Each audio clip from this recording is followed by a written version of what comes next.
आज मैं यहाँ पर 1440 वोल्ट का झटका लगाने वाला हूँ। The rules of success will not work until you work. Gita सिर्फ कोर्ट में हाथ रखकर कसम खाने के लिए नहीं है कि मैं जो कुछ भी कहूंगा, सच के अलावा कुछ नहीं कहूंगा। And we are working on fruits rather than working on roots. Khan sir जैसे अच्छे लोग अकेले ही 300 करोड़ की प्रॉपर्टी के मालिक नहीं होंगे, तो उसका जो मेहनत से कमाया हुआ एक एक पैसा है, उसका वैल्यू उसको रिटर्न में मिल रहा है या नहीं। And we can not be dependent on government only. Challenge कहाँ है? तो चैलेंज पता चला कि एक बच्चा जब पैदा होता है तभी से उसकी लाइफ को सिस्टमैटिक करने के लिए बहुत सारे चैलेंजेस आते हैं। And one of the main challenge is to find the best school for him. जितने भी बहुत बड़े लोग हुए उसमें से जो मेजोरिटी वाले लोग हैं वो किसी ब्रांडेड स्कूल में नहीं पढ़े, but now they are the brand.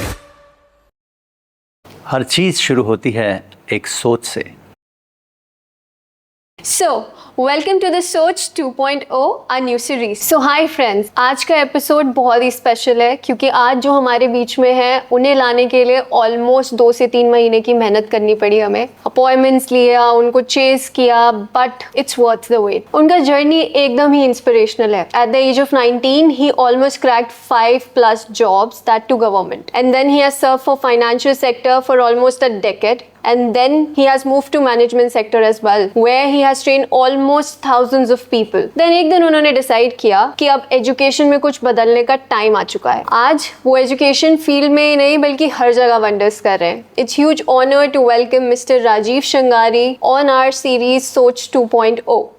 So hi Mr. Rajiv, welcome to the show. How are you doing? How's life? How's everything? Thank you, Shweta. And you gave us such a wonderful intro that I feel कि I'm the right place on the right time itself. जो आपको समय मिला 2-3 महीने लग गए, शायद मुझे पहले ही देना चाहिए था. But all is well that ends well. And finally we are here, and everything God has a plan. True. That's true. Yeah, and everything is going in the right direction. With the same way, I go with the flow. All right. So I want to ask questions from you, Mr. Rajiv, like how you cracked 5 government jobs at the age of 19.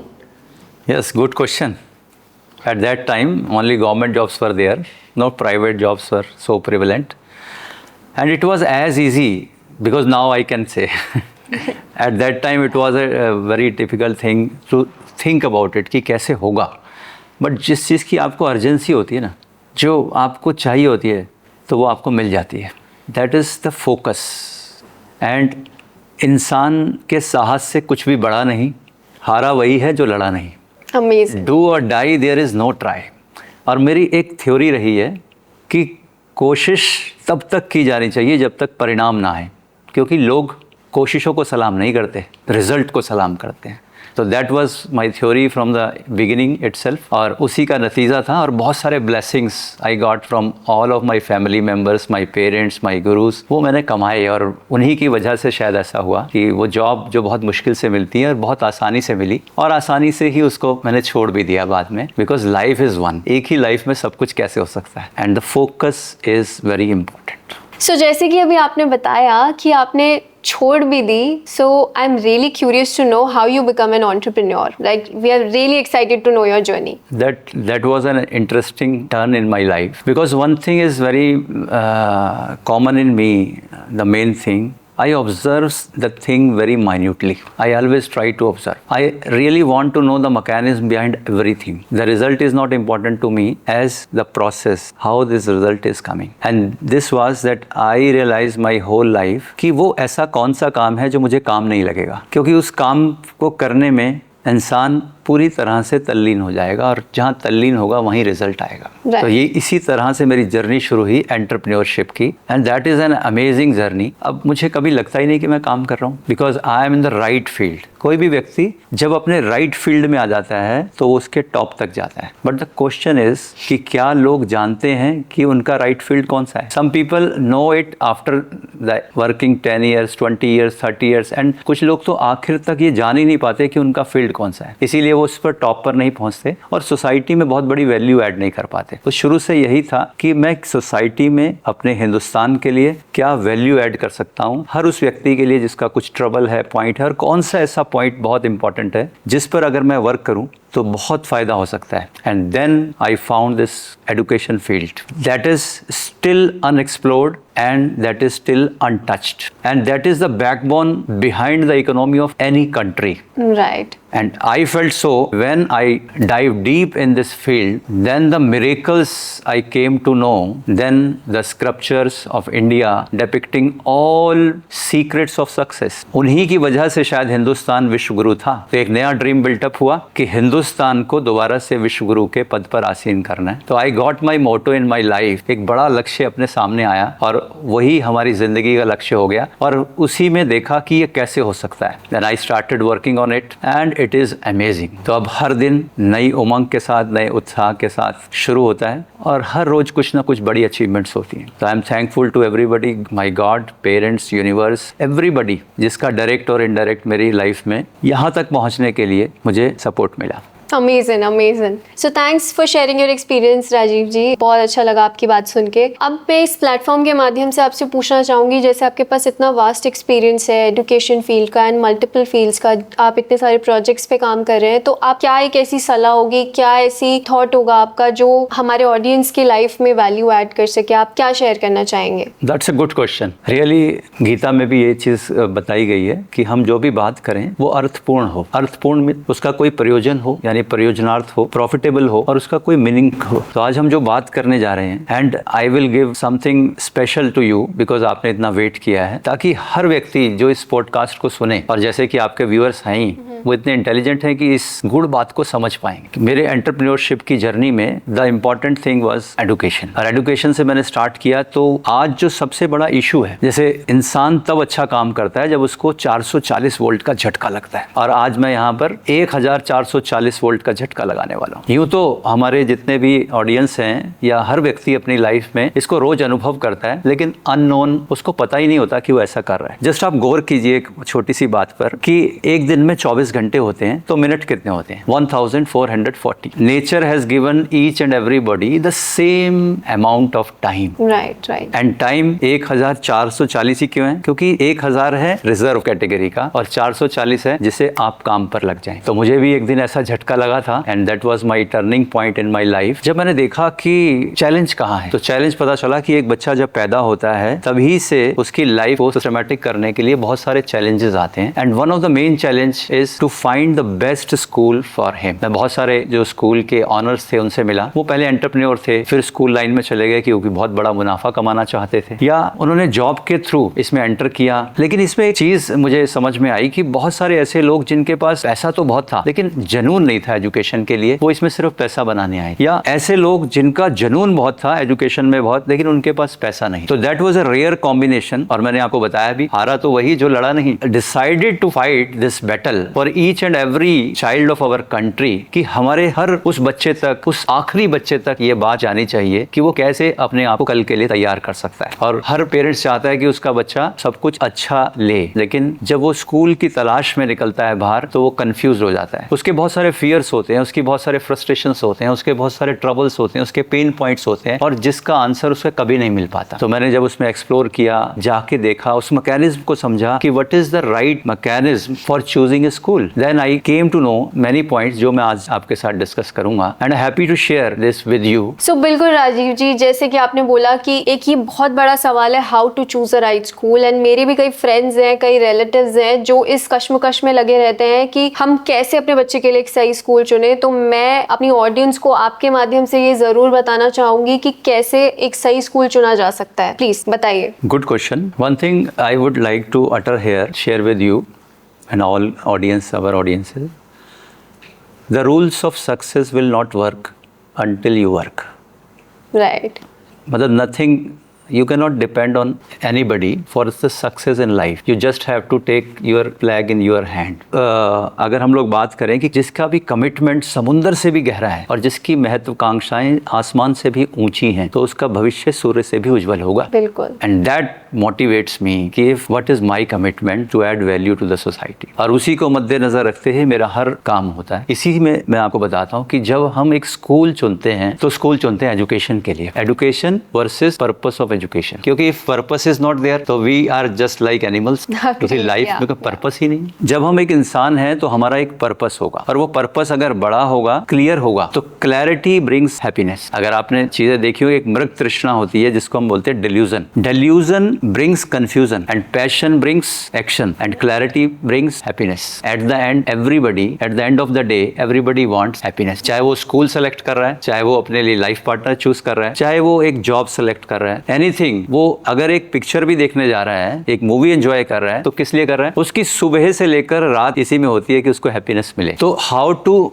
Select a best school, आज इसमें सबसे ज़्यादा important चीज़ है सोचना। जब हम सोचना शुरू करते हैं तो स्कूल भेजने का एक पर्पस है कि हमारे बच्चे को एकेडमिक्स, यानी जो मैं आज आपसे बोल रहा हूँ वो लैंग्वेज, उसका बोलना, लिखना, पढ़ना अगर समझ में आए तो मेरी लाइफ सक्सेसफुल हो सकती है। The very main thing is communication. That's true, yeah. तो एकेडमिक्स कैसा मुझे चुनना है? जिस स्कूल में कम्युनिकेशन के ऊपर काम होता हो, जिस स्कूल में पढ़ाई का एक पर्पस होता हो, और उसकी शुरुआत होती है उस स्कूल के जिन्होंने वो स्कूल एस्टेब्लिश किया, जो हायर मैनेजमेंट है, उनके क्लैरिटी ऑफ विजन से। तो कभी भी कोई स्कूल में आप जाते हैं तो सबसे पहले देखिए कि वो स्कूल का ऑनरशिप, उसका हायर मैनेजमेंट एजुकेशन के बारे में पैशनेट है या नहीं, उसका वो फील्ड है या नहीं।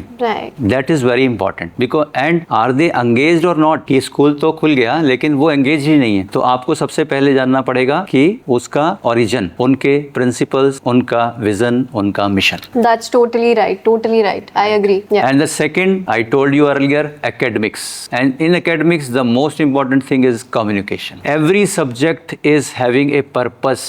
So we should be aware about that purpose कि मुझे अपने बच्चे को मैथमेटिक्स क्यों सिखानी है, मुझे उसको ज्योग्राफी क्यों सिखानी है, मुझे उसको एसएसटी क्यों सिखानी है, मुझे उसको लैंग्वेज क्यों सिखानी है। कम से कम बाइलिंगुअल लैंग्वेज तो बच्चे को आनी चाहिए। बिल्कुल। And skies are the limit. Yeah, agree. तो then we see the next point. One is rote learning and second is skill based learning and third is experiential learning. Right. कुछ लोगों के लिए हो सकता है, हमारे ऑडियंस के लिए ये टर्म्स ही नए हों, but this is the reality, this is the future. अगर हमें फ्यूचर नहीं पता चलेगा तो हम वही करते रहेंगे जो हम पहले कर रहे थे। Right. आने वाली संभावना को समय से पहले पहचानना ही सबसे बड़ा एंटरप्रेन्योरशिप है। तो एक base experiential learning, skill based learning and the rote learning, day to day things. So we have just to see what board the school is following, because people are not aware or very few people are aware of the boards under which जिनके बच्चे पढ़ रहे हैं। बिल्कुल बिल्कुल, बहुत सारे boards हैं, बहुत सारे बोर्ड्स हैं, लेकिन पीपल स्कूल में भेजते हैं, उनका कौन सा बोर्ड का स्कूल है पता ही नहीं, कहाँ से एफिलेटेड है पता ही नहीं। Right. जहाँ भीड़ जाती है वहीं चले जाते हैं। तो सबसे इंपॉर्टेंट चीज़ है कि आप भीड़ के साथ ना जाएं, आप फॉलोवर नहीं बने, आप इनिशिएट करें, जो आज के फैक्ट्स हैं उनकी लाइट में कैलकुलेट करें, एनालाइज करें कि कौन सा बोर्ड किसके लिए ज़रूरी है और आपके बच्चे का लक्ष्य क्या है और उस लक्ष्य को वो स्कूल कैसे बाहर लेकर आएगा। लक्ष्य बहुत ज़रूरी है जीवन में, purpose, goal and everything is this. अगर हम बात करें कि देयर आर फ्यू बोर्ड्स, जैसे सीबीएसई की अगर हम बात करें, there is a one board is CBSE, Central Board of Secondary Education. One is IB, International Board. One is State Board. In every state you go, there is a board. Yes, yeah. There is ICSE and ISC Board, Board of Council members. If you just know what is meant for what, जैसे अगर हम बात करें कि हमें board का एक selection करना है, तो क्या हम अपने बच्चे को ऐसे बोर्ड में डालना चाह रहे हैं कि वो फॉरेन में जाकर इजीली वर्कआउट कर सके? क्या उसको सिर्फ कॉम्पिटिटिव एग्जाम्स को ही फाइट करना है? क्या उसको डे टू डे जो बेसिक स्किल्स हैं जो आने वाले टाइम में और अब एक्सप्लोर हो रही हैं उसमें वर्कआउट करना है? क्या उसकी पर्सनैलिटी को आप निखारना चाहते हैं? Because the time is limited, your child is to be there only for 6 hours in a school. तो इट डिपेंड्स कि क्या अपने बच्चे को आप स्पोर्ट्स में लेकर जाना चाहते हैं, क्या उसको arts is important to him, and whether the music is the cup of tea for them. So there are so many things. They are not just going for rote learning. इसको याद कर लिया, जैसे इतनी सारी हमारी बात हुई. You have never asked me कि what qualification I am having. And in the same way, I never asked you. Yeah. तो जब उस क्वालिफिकेशन में हम लोग उसके पूछते ही नहीं क्योंकि बातचीत से ही हम समझ जाते हैं कि हमें अपनी बात का आंसर मिल पाएगा या नहीं। तो ये हमें देखना है उस टाइम जब हम एक स्कूल का सिलेक्शन कर रहे हैं, क्या वो फिजिबल है या नहीं, आपके घर के पास वो स्कूल है या बहुत दूर है, क्या आपकी पॉकेट को वो स्कूल अलाउ कर रहा है या नहीं कर रहा, क्या वहाँ ट्रांसपोर्टेशन में आपके बच्चे का बहुत सारा टाइम तो नहीं जाने वाला, इग्नोर नहीं कर सकते, आपको वो भी रखना पड़ेगा। एंड वहाँ जो स्कूल में पेरेंट्स के साथ टीचर का इंटरेक्शन किस लिए होता है और कब कब होता है और कितना होता है, that is a very important thing. Yes, yes, I agree. Because every child remains for 6 hours in a school, 6 to 7 hours, and the remaining part, the rest of the time, is 16 to 17 hours in the house.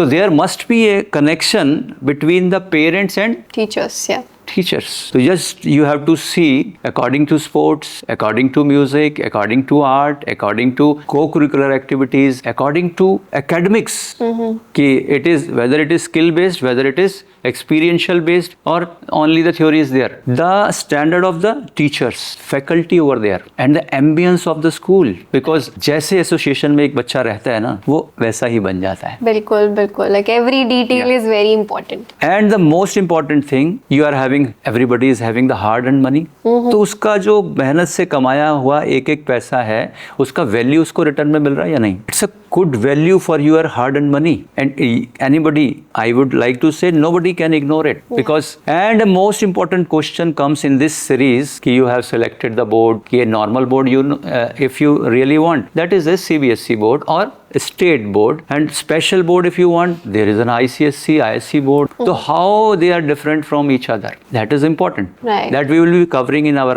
communication. One thing important कि आजकल जितने भी parents हैं वो एक trap में हैं और वो ट्रैप चलाया जाता है, फिर इसमें वो फंस जाते हैं, और वो ट्रैप है ब्रांड का। There is a branded school or a non-branded school. बिल्कुल, yes, I agree. The actual thing is you have just to think, are you a brand? Is your child a brand? और the school is brand. जितने भी बहुत बड़े लोग हुए उसमें से जो मेजोरिटी वाले लोग हैं वो किसी ब्रांडेड स्कूल में नहीं पढ़े, but now they are the brand. तो वी हैव टू, हमें वो तोड़ना पड़ेगा उस मिथ को। We have just to break that myth to while selecting a best school for our child. I am not against the branded schools, but only for a brand purpose of brand you choose a branded school. This is wrong.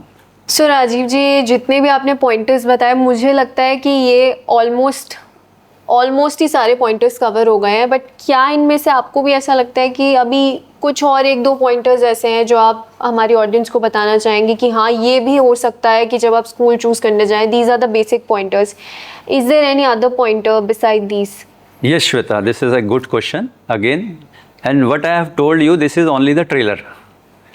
ये picture अभी बाकी है मेरे दोस्त। जी। हम सोचे कि एक ही पॉडकास्ट में सब चीज़ें कवर हो जाएं, ये कभी भी पॉसिबल नहीं होता, लेकिन हाँ मैं कुछ पॉइंट्स, अगर आपने मुझसे पूछे तो मैं कुछ और पॉइंट्स बताता हूँ।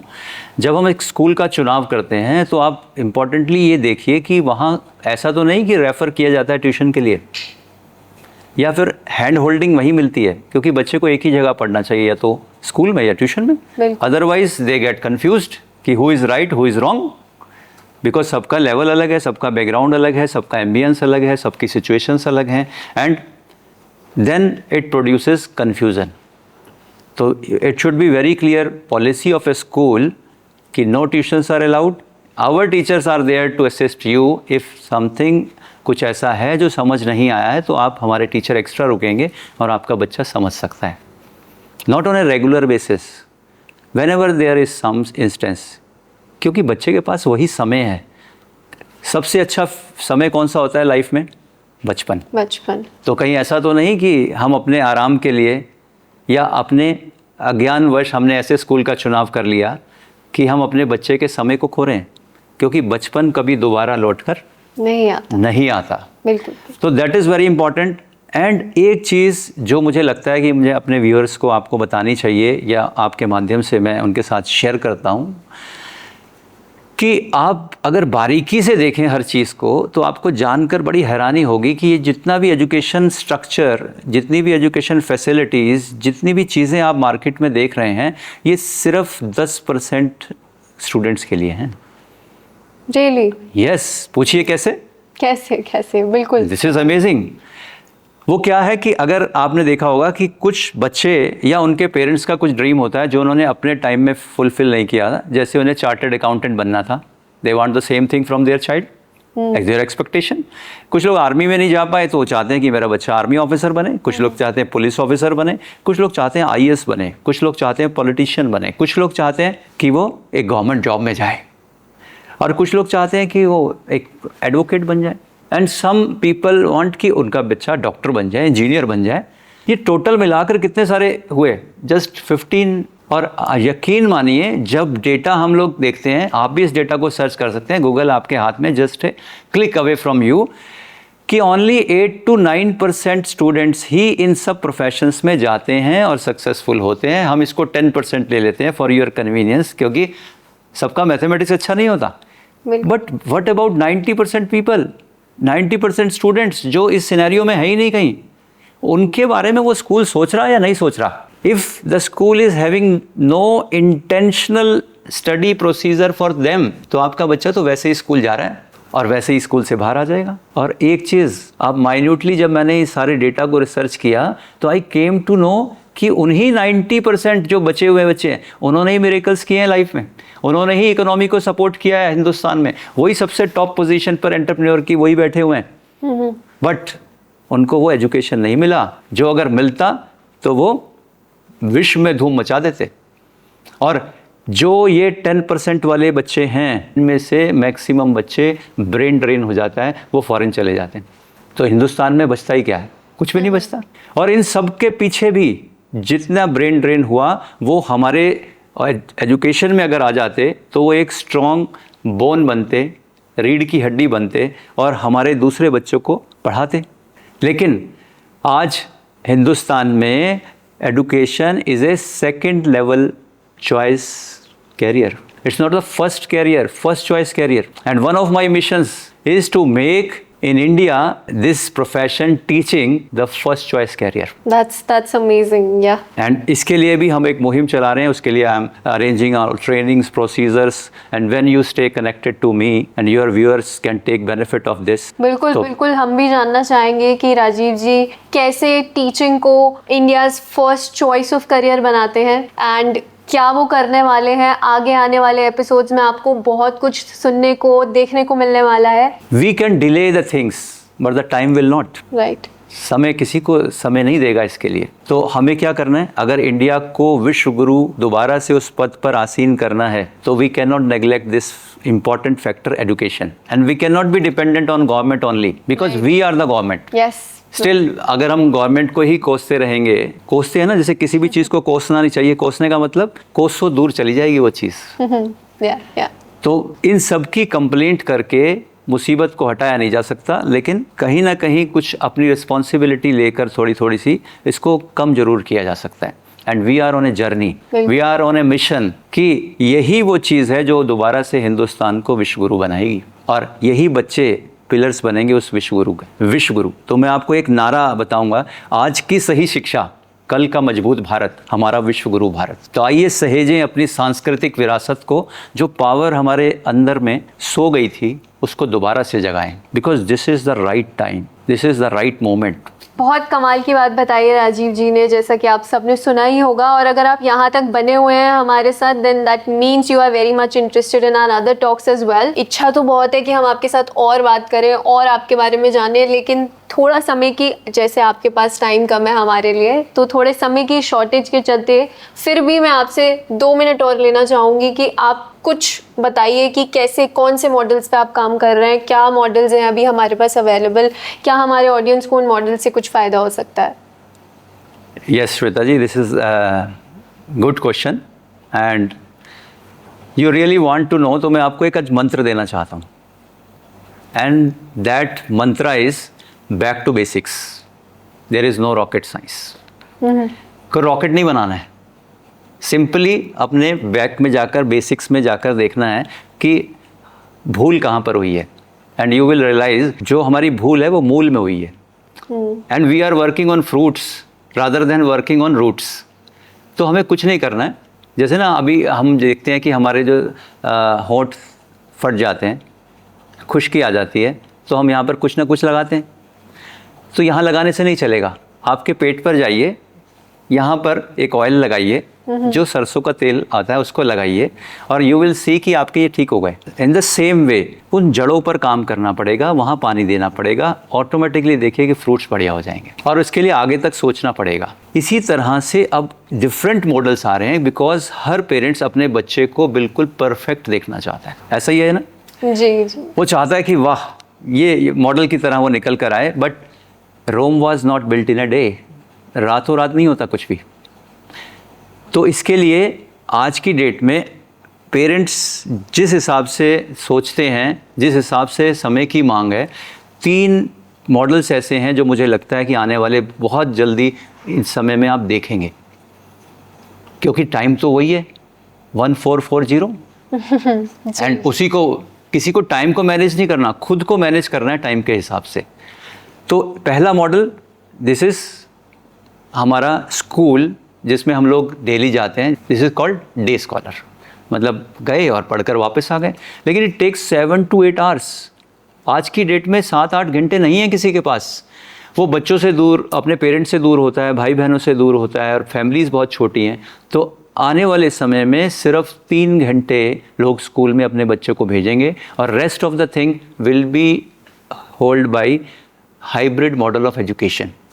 रिकॉर्डेड सेशंस आएंगे टीचर्स के, और 1-on-1 या 1-on-many डाउट सॉल्विंग सेशंस होंगे लाइव, जिससे उनके पेरेंट्स को भी पता चलेगा कि क्या एजुकेशन का लेवल क्या है, और सिंपली उनको घर पर भी अपने पेरेंट्स के साथ बिताने के लिए समय मिलेगा।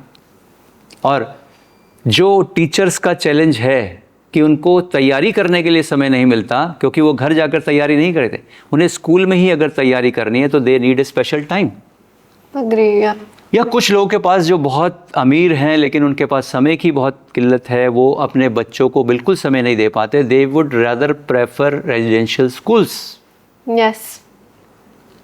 तो रेजिडेंशियल स्कूल में बच्चा आएगा, रहेगा, तो वो मॉडल है।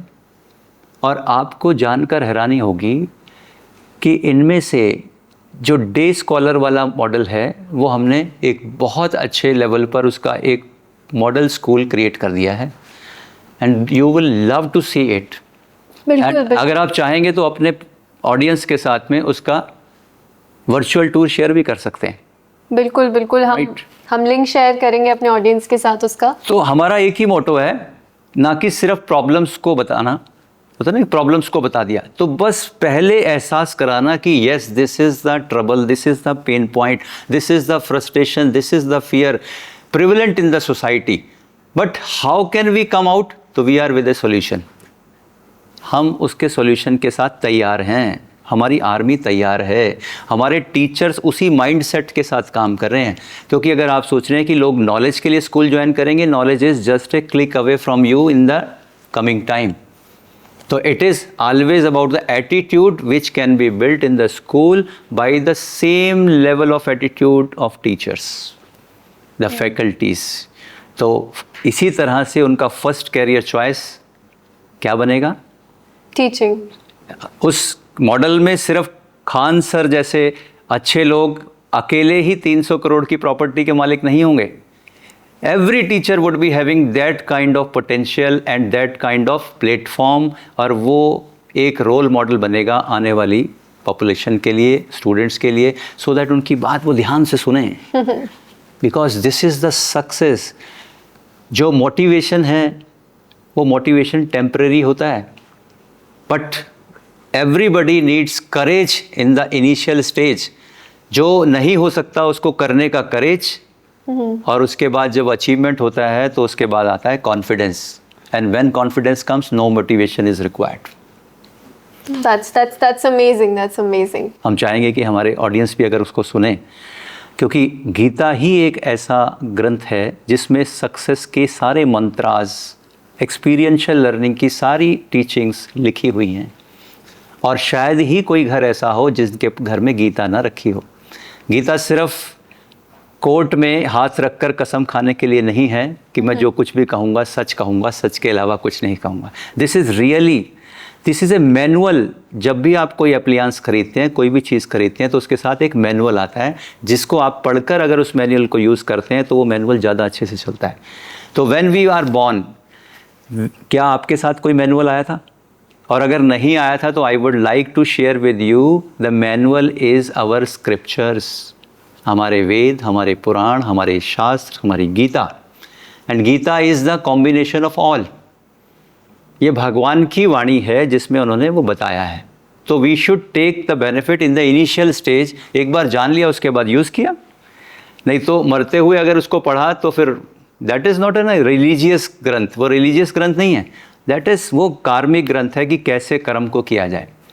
तो एक बहुत अच्छा श्लोक जो मेरे को बहुत प्रिय है, उद्धरेद आत्मन आत्मानम नातमानम वसादये, आत्मैव आत्मनो बंधुर आत्मैव रिपुरात्मने। क्या मीनिंग हुआ इसका? मुझे संस्कृत बोलने नहीं आती थी। जब मुझे इसका महत्व पता चला, इसका पावर पता चला, तो मैंने सीखा उसको। और अब जिसको भी मैं बता रहा हूँ, क्योंकि I am also a teacher मैं, मेरे ब्लड में है ना टीचर वाला, क्योंकि मुझे अपने पेरेंट्स से मिला है वो क्वालिटी। एक इंसान अपना ही तो सबसे अच्छा शत्रु है और अपना ही सबसे अच्छा मित्र है। वो कैसे? जो भी कुछ उसकी लाइफ में गलत हुआ है उसका कारण वो खुद है, और जो भी उसकी लाइफ में अच्छा हुआ है उसका भी कारण वो खुद है। और इंसान कोई बड़ी गलतियां नहीं करता, हमेशा हम लोग छोटी गलती करते हैं। जैसे आपको बताया जाए कि दाल चावल बनाने हैं, तो आप क्या गलती करेंगे? दाल नहीं डालेंगे या चावल नहीं डालेंगे? दोनों डालेंगे, लेकिन हो सकता है नमक ना डालें। तो everybody is about very near to the success point, लेकिन छोटी सी भूल ने गड़बड़ कर रखी है, और हमें मिलकर उसी भूल को पॉइंट आउट करके उसका सॉल्यूशन देना है। And the rest is Bharat विश्व गुरु था एंड भारत विश्व गुरु होगा। So thank you so much Rajeev ji, आपने हमें अपना बहुमूल्य वक्त दिया। एंड मैं अपनी ऑडियंस को भी बताना चाहूँगी कि ही इज़ अ ट्रांसफॉर्मेशन गुरु, और आपको इनकी बातें सुन के ऑलमोस्ट पता लग ही गया होगा कि ये कितनी अच्छी बातें करते हैं, इनके थॉट्स कितने अच्छे हैं और इनको एक्सपीरियंस किस तरीके का है। तो ऐसी और बातें जानने के लिए, ऐसी और बहुत अच्छी चीज़ों को सुनने के लिए आप जुड़े रहिए हमारे चैनल के साथ, और सब्सक्राइब कर लीजिए हमारा YouTube channel for more such content and for more such videos. Shweta ji, thank you, आपने यहाँ बुलाया मुझे, and it was a nice experience with you. और मैं तो ये हमेशा एक मेरा थॉट है, this is just a beginning of a new relationship. So subscribe our YouTube channel for more such content and follow us on Instagram. हो गई है पीर पर्वत सी पिघलनी चाहिए, हो गई है पीर पर्वत सी पिघलनी चाहिए, अब इस हिमालय से भी फिर कोई गंगा निकलनी चाहिए। ये दीवार भी पर्दों की तरह हिलने लगी, लेकिन शर्त ये थी कि बुनियाद हिलनी चाहिए। सिर्फ हंगामा खड़ा करना ही मेरा मकसद नहीं, सिर्फ हंगामा खड़ा करना ही मेरा मकसद नहीं, कोशिश ये थी कि ये सूरत बदलनी चाहिए। ये आग मेरे सीने में न सही तेरे सीने में, ये आग तो जलनी चाहिए। इस गंगा को धरा पर लाने के लिए अब फिर कोई भागीरथ चाहिए। यस, इस गंगा को धरा पर लाने के लिए फिर कोई भागीरथ चाहिए। India needs leadership. Are you ready for that post? Join us.